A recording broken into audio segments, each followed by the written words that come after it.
Russian politicians mock Boris Johnson and threaten nuclear attack on London. Here's a summary of the article.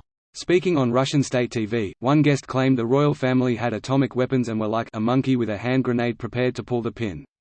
Russian politicians hint at making London disappear.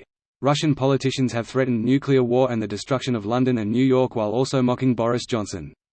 He was asked by Solovyov, how can one live without London and its famous dancer Boris Johnson? All nuclear weapons including French and British should be taken out of Europe entirely. Another MP, Yevgeny Fyodorov, 58, a member of the main pro-Putin United Russia Party, also threatened the West with nuclear and biological war. The ultimate option is a preventive strike with nuclear weapons, he said. This post received a score of 32,000, with an upvote ratio of 88%. Here are the top comments in response to this article. There's no way the oligarchs would stand for this, they own far too much property in London.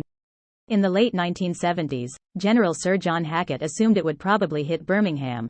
Far enough that London would still be habitable afterwards, near enough for everyone to see what happens if Russia doesn't get what it wants. Ridiculous, no way the Russians would actively try to improve the UK. This is the most British reply I have ever seen, lol. Come friendly bombs and fall on Slough. If Slough got bombed, would anyone actually notice? I feel like Slough would somehow do damage to the bomb instead. If you guys spoke Russian, you'd be surprised what people say on their state TV. What do they say? You never heard of the Russian military build-up on the border. You are though acutely aware of NATO military build-up at their borders and tons of weapons they're sending to Ukraine. You have heard Western leaders talk about Russian invasion of Ukraine. But it all sounds like an insane lie they made up. You think Ukrainian government is amassing troops to attack independent regions in the east of Ukraine. You've seen many interviews with likable, ordinary people living in those regions who say how they're afraid of a Ukrainian attack. You haven't seen a single interview with anyone from the rest of Ukraine, unless it paints them in extremely negative light.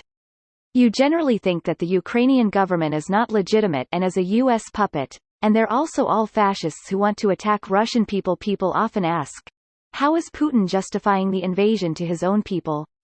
The answer is he doesn't. They don't think it's an invasion at all. There is also one thing I've noticed over the years. If something bad happens or some unpopular decision needs to be made, it's always done because of the government or Duma or foreign forces. But if something positive, it's always Putin. Cult of personality. This is not unique to Russia, it's like governance 101. Take credit for the wins, pass blame for the losses. You seeing anyone taking responsibility for Afghanistan? A deranged speech by a deranged man in a deranged newspaper. Standard Russian TV show for masses. They do this about Ukraine for the past 8 years. Boris gets extra points for forcing shit campaigning from Russia. I think you just started watching TV 8 years ago. Anti-Ukrainian rhetoric, and action, is one of the main pillars of Kremlin propaganda. It was not so deranged before 2014. Yes, I remember Viktor Yushchenko poisoning himself for the lulz. This video was automatically created by Reddit to speech.